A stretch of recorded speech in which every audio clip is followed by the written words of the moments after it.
for you, which is to get into this deal that the Directors Guild of America was able to ink.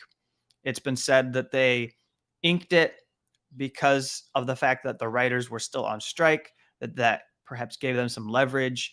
And the Directors Guild have this history of being viewed as a kind of strike breaker. The Alliance for Motion Pictures has been able to use them as a kind of way to break the resolve of writers in the past, or at least that's how it's been portrayed or presented. And there's a fear that that might be happening, but there's a vote that has been taking place. We could probably call them the rank and file of the Directors Guild.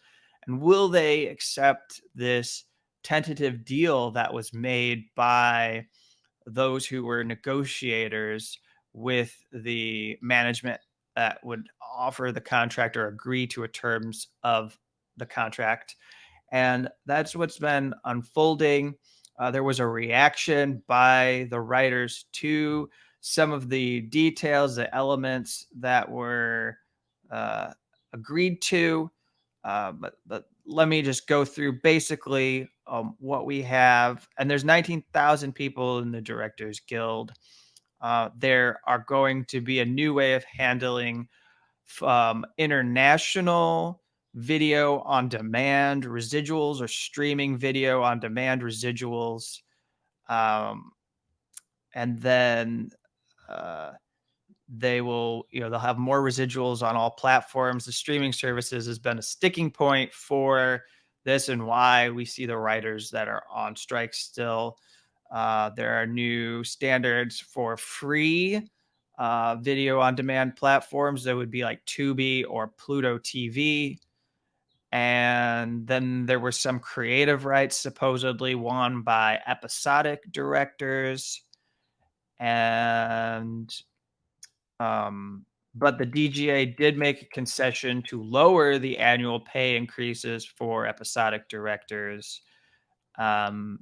Feature directors had added pay of $5,000 per week, so you could see that as a kind of raise. They extended a director's cut period for video on demand films with budgets of at least $22.5 million from 4 to 10 weeks. Anyway, so there's a ratification vote. It began. We won't see the end of this ratification vote until June 23rd. Of course, meanwhile, as we're learning about some of the terms in the tentative deal, what they believe that they have managed to win, we have the Screen Actors Guild, as well as the television and radio artists that were able to authorize a strike to give them extra leverage in their negotiations. Their negotiations go all the way to the end of the month, and then they'll be without a contract, and then presumably they would go on strike. If the writers do not have a contract at that point, we would see that the writers and the actors are joining together and would be picketing at these locations in LA, New York, Chicago, throughout the United States, where there have been productions, some of them shuttered because of this. And as that would bring the pause into an even more intense phase, I think it would put pressure on directors to really establish that they are on the side of the people who are going to be creatively in their productions, involved in their productions. What kind of support are they going to show to actors if they have a deal? What kind of support are they going to show to the writers who they need to give them stories to direct? So these are the kinds of things that are being considered and contemplated right now.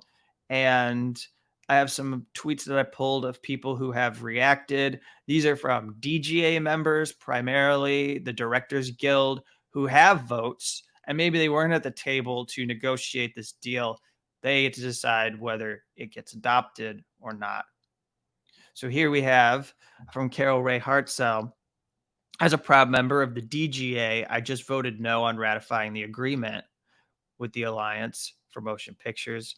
I'm not throwing my colleagues in the Writers Guild and the Screen Actors Guild under the bus. No deal with us until they deal with all of us. Come on. Team DGA, let's show the fuck up. And then Duncan Jones, the director of Moon and Source Code, which are actually two very excellent films.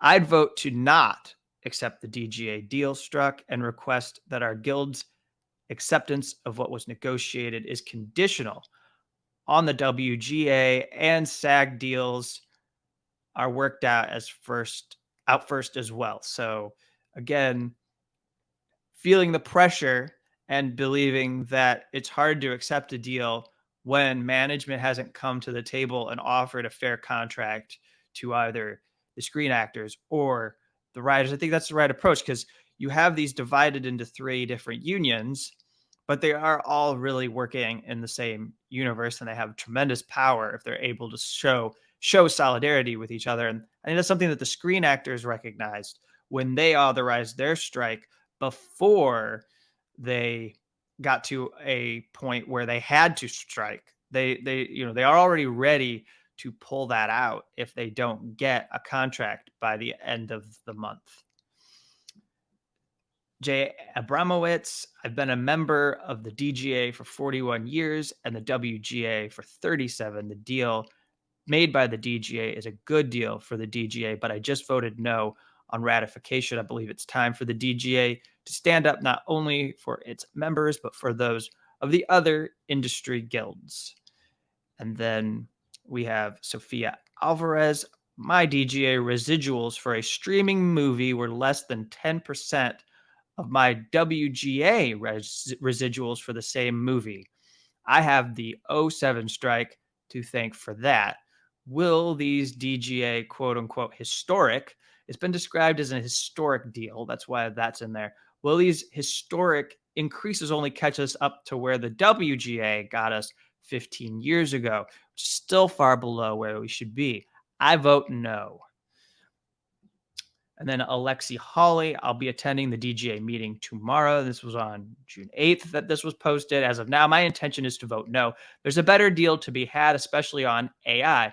And that's important. A lot of the friction and the back and forth has been over what's going to be done to protect these creative jobs from the rise of artificial intelligence, which is no substitute for what is being created. I would say that in dealing with artificial intelligence, it likely parallels the incorporation of computer graphics as a way of, maybe making it easier to produce visual effects. What we've seen is that there has been a acknowledgement that practical effects are better than some of the more cheap looking CG that gets shoved into our faces in some of these films that cheapens the quality of the story and distracts from what's happening in a story.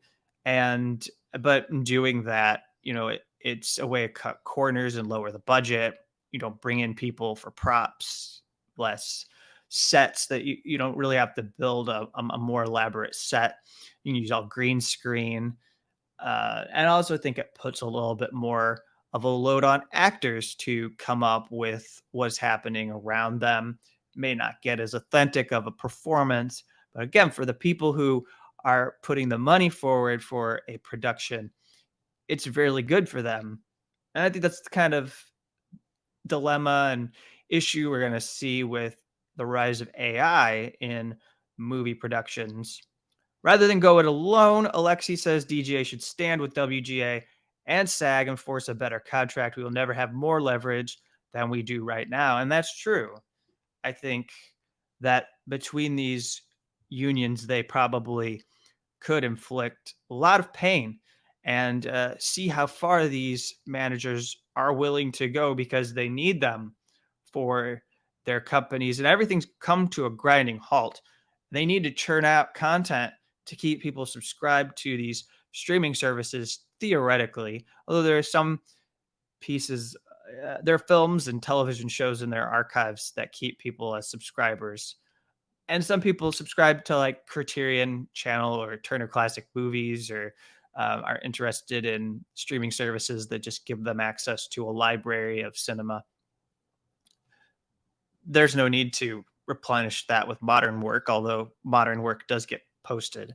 But I think it's true that they have a lot of leverage right now, and to act on behalf of the individual union and not what could benefit all three, this is a really a remarkable opportunity to protect the industry going forward, protect the workers, also ensure that we're as moviegoers, as people who consume this, we're going to be able to see fresh stories. We're going to be able to see stories that do actually connect on a human level, and that there will be space for innovation, and that it won't just be the same old cookie cutter reboot, remake, sequels, franchises, bring it back.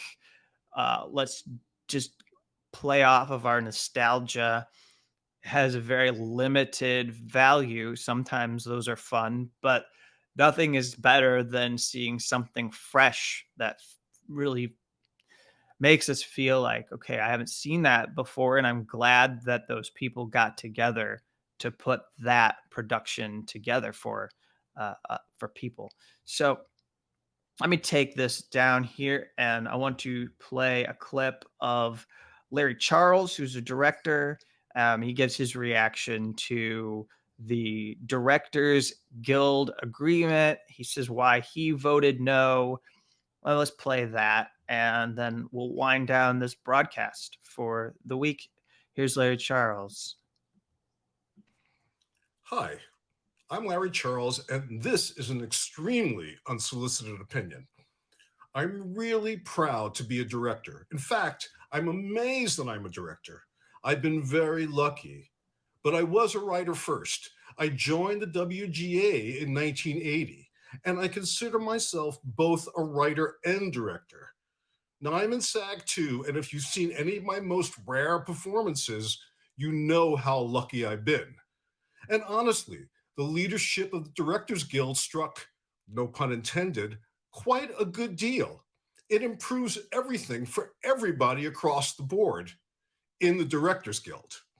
I personally will benefit greatly from this new deal. But sometimes we have to do things that aren't necessarily in our best interest, but perhaps in the interest of the greater good. So while I'm grateful to be in the Directors Guild, I found my conscience tugging at me, saying, you can't leave everyone else behind. So I voted no to this contract. And it's supposedly a free country, and I can still make that choice. And I'm fully aware that it is only a symbolic vote. And some might say it's completely meaningless, and they'd possibly be completely right. I'm sure the contract will be overwhelmingly ratified, but I hope I'm not the only writer director who chooses to cast a vote for symbolism and unity and common goals amongst all the guilds. I thought about some of my heroes, great writer directors like Paul Schrader and Quentin Tarantino and Oliver Stone and the Coen brothers. And honestly, I could be wrong, but I can't imagine they feel any differently than I do. Once a writer, you know? And look, somebody's got to vote no. Why not me? So, assuming the contract is ratified, congratulations to us, the Directors Guild. And to us, the Writers Guild, the good fight continues.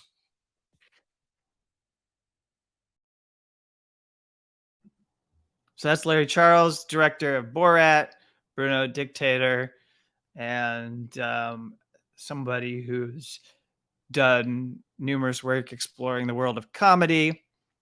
I believe he did a 4-part series that looked at some of the places where it was dangerous to be a comedian. I think it got a mixed reception, but that just gives you some information about who he is and where he comes from.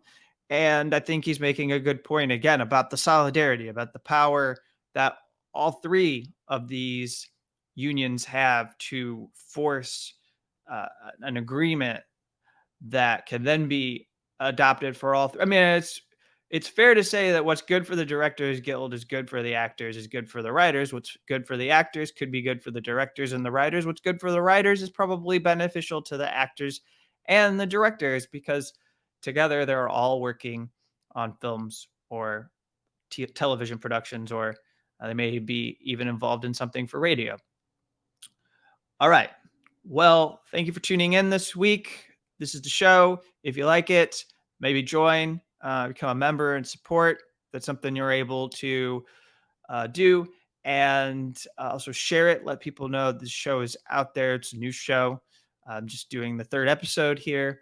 I won't always talk about the Directors Guild and the Writers Guild. That was the main story last week. But as we've got big developments, I think it has to be the focus. And everything has come to a screeching halt. So we can explore other areas after the strike ends. But while it is unfolding, we need solidarity, as we would show solidarity with other workers in different professions that are working on behalf of the working class for more fairness and equity in the workplace. So, with that, and I hope maybe some of the selections that I've shared with you piqued your attention. You might go forward and watch those.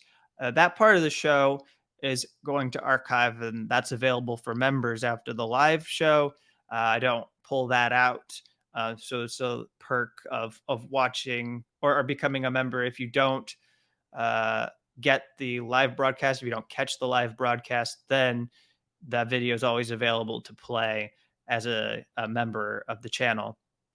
And also as a member, you support the work that I do as a professional journalist.